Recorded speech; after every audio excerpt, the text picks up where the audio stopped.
মহেশতলায় সরকারি স্বাস্থ্যকেন্দ্রের সন্ধান নামলেই শুরু হয় মদ জুয়ার আসর, নেই কোনো প্রশাসনিক নজরদারি। মহেশতলা 24 নম্বর ওয়ার্ডের চক কৃষ্ণনগর মণ্ডলপাড়ায় সরকারি স্বাস্থ্যকেন্দ্রের ভগ্নদশা। স্বাস্থ্যকেন্দ্রে যাবার আগে রাস্তায় রয়েছে হাঁটু সমান জল। চূড়ান্ত দুর্ভোগে সাধারণ মানুষ থেকে স্বাস্থ্যকর্মীরা। সরকারি স্বাস্থ্যকেন্দ্রে নেই কোনো নজরদারি, সন্ধ্যা নামলেই শুরু হয় মদ জুয়ার গাঁজার আসর। বিভিন্ন জায়গায় ছড়িয়ে ছিটিয়ে মদের বোতল। মহেশতলার প্রসূতি মহিলাদের কথা ভেবে বাম আমলে প্রসূতি বিভাগের জন্য তৈরি হয় বিল্ডিং। তৈরি হবার 15 বছর কেটে গেলেও শুরু হয়নি। স্বাস্থ্যকর্মীদের অভিযোগ, তাদের স্বাস্থ্যকেন্দ্রে এসে মদের গ্লাস ও মদের বোতল সরিয়ে শুরু করতে হয় কাজ। দীর্ঘদিন ধরেই চলছে এ ধরনের অসামাজিক কাজকর্ম। তারা একাধিকবার প্রশাসনকে জানিয়েও বন্ধ হয়নি স্বাস্থ্যকেন্দ্রে মদ জুয়ার আসর। তবে ওয়ার্ডের তৃণমূল কাউন্সিলর তারকনাথ সাহা স্বাস্থ্যকেন্দ্রে অসামাজিক কাজকর্মের কথা স্বীকার করে নিলেও এলাকার মানুষদের উপর দোষ চাপিয়ে দেন। কবে এই স্বাস্থ্যকেন্দ্র সংস্কার হবে, কবে বন্ধ হবে জুয়ার ঠেক, তাই নিয়েই প্রশ্ন তুলছে স্বাস্থ্যকর্মীরা। অসুবিধা তো হয়, বলা হয়, কিন্তু জল তো সারা বছরই জল থাকে এখানে, এই দীর্ঘদিন ধরে দীর্ঘদিন ধরে। আপনারা জানান নেই? হ্যাঁ, আমাদের জানানো হয়েছে, কিন্তু এরম ভাবেই চলছে, আমাদের আসতে হয় রোজকার। পেশেন্ট আছে? হ্যাঁ, পেশেন্টও আছে। আপনার নাম? আমার নাম মনিকা মণ্ডল, কি দায়িত্ব আছেন? আমি আশা কর্মী। ভোটে যারা দিতে যাবে তাদের যেন না অসুবিধা হয় সেইভাবে তোমরা কাজ রাতারাতির মধ্যে করে দাও। আমার খুবই ভালো লাগলো। আর গ্রামবাসীরা ভোট দিল কি সুস্থভাবে, সবাই সুস্থভাবে হলো। কিন্তু আবার এক ভাইকে জিজ্ঞেস করলাম, বলি এই সিস্টেমটা তো দিদি ছাড়া করতে পারবে না? বললে হ্যাঁ নিশ্চয়ই, এটা দিদির হুকুমই হয়েছে।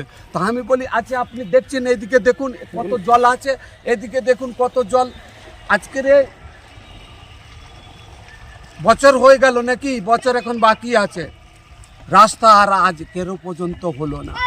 এই যে আসতে, এই যে দিদি ভাইরা আসছে এখানে হসপিটালে রুগী ফুগি দেখে, অনেক মানুষ আসে, কিন্তু তারা যে কি কষ্টে আছে আপনি ভিতরে গেলেই বুঝতে পারবেন যে ওরা কি বলতে চাচ্ছে আর কি পরিস্থিতি। আপনারা কি এই জল ঘেটেই আপনারা পার হন? হ্যাঁ হ্যাঁ হ্যাঁ, মানে শুধু কি ভোট নেবার জন্যই রাস্তা?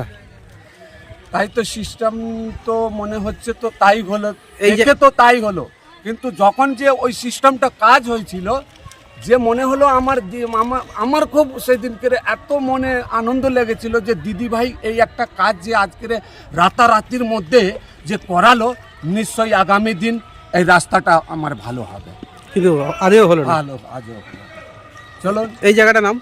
এই জায়গাটার নাম হচ্ছে চক কৃষ্ণনগর ধারাপাড়া, এটা 24 নম্বর ওয়ার্ড। ওইদিকে পড়ছে রাস্তার ওপরে 29 নম্বর ওয়ার্ড। আপনার নাম? এসকে নিসার। ওখানে লোকাল ছেলেরাই আছে, ওখানে বসে আড্ডা মারছে, মদ খাচ্ছে, জুয়া খেলছে। আমরা বহুবার বলেছি, মানুষকে বলেছি, বুঝিয়েছি, পুলিশ প্রশাসনের লোকও গেছে। কিন্তু যদি লোকাল ছেলে এরকম করে, লোকাল যদি না লোক যদি প্রতিবাদ না করে, আমার পক্ষে তো রাত্রিবেলা ওখানে গিয়ে সম্ভব না প্রতিবাদ করা। কিন্তু সন্ধ্যা নামলেই তো প্রতিদিনই জুয়ার আসর। একদম একদম ঠিক, এটা অস্বীকার করার কিছু নেই। কিন্তু লোকাল ছেলেরা এসব করছে, বাইরে কেউ আসছে না। এই যে হাসপাতালের ভগ্ন দশা, এটা ভেঙে আছে, আমিও বহুবার বলেছি। কিন্তু যেহেতু ওইখানকার পরিবেশের খারাপ বলে কারোর ইন্টারেস্ট না এই কাজগুলো করা, কারণ সত্যি ওখানকার অবস্থা খুব খারাপ। কিন্তু নিরাপত্তারক্ষীও তো নেই। না, কেউ নেই। একজন ছিল, সেটাও তুলে নেওয়া হয়েছে। কারণ ওইখানে যা পরিবেশ হয়েছে তাতে আমাদের মহেশতলায় এরকম কোথাও নেই যে একটা স্বাস্থ্যকেন্দ্রের ভিতরে ওইভাবে একটা অসামাজিক ওইসব কাজ কেউ করে। সব লোকাল ছেলেরা। আপনারা প্রশাসনিক থেকে কোনো ব্যবস্থা নেন? হ্যাঁ, প্রশাসনকে বলা হয়েছে, প্রশাসন দু একবার গেছে। কিন্তু গেলে কি সবে সে চলেই যাচ্ছে। হ্যাঁ গেছে, প্রশাসন গেছে, খবর দিলে যাচ্ছে, কিন্তু লোকাল লোককে তো বলতে হবে যে এটা ভাই করা যাবে না, এটা ঠিক হচ্ছে না। করবে বলে আমরা পৌরসভার লোক কত করে, লোকাল লোকরা তো বলবে যেটা ঠিক কাজ হচ্ছে না, সেটা বললেও কাজ হয়, সেইটুকুও কারোর থেকে পাচ্ছি না। সব এই যে প্রসূতি বিভাগের জন্য একটি বিল্ডিং বানানো হয়েছে, দীর্ঘ 15 বছর ধরে তৈরি হয়ে থাকলেও তার কোনো এখনো চালু হয়নি, কি বলবেন? সেটা আমি বলতে পারবো না, কারণ ওটা আমি কাউন্সিলর হওয়ার আগে হয়েছে। এটা পৌরসভার যারা আছে সেক্রেটারি, উনি বলতে পারেন, ওনার সঙ্গে কথা বলে একবার দেখতে পারেন। আপনার নাম? আমার নাম তারক শাহ, আমি এই ওয়ার্ডের কাউন্সিলর।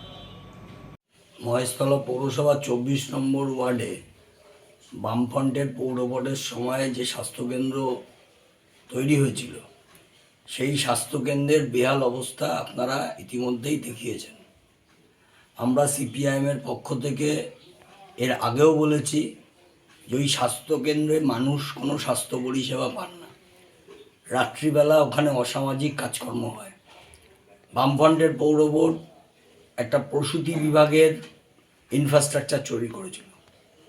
তৃণমূল পৌর বোর্ড আসার পর সেইটা বেহাল অবস্থা, এখনও শুরু হয়নি।